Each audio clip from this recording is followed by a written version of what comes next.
So ayan guys, katatapos lang ng ulan dito. So yung kalsada yon, kitang-kita naman basang-basa pa.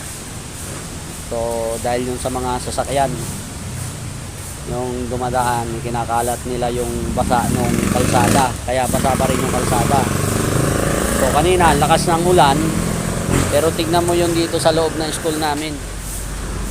Ayan, basang-basa yan kanina doon sa lakas ng ulan, pero ang bilis natuyo.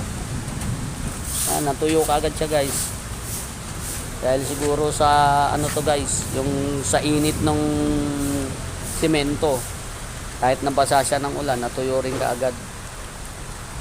Ayan, tingnan nyo yung lupa, basang-basa oh. Ayan,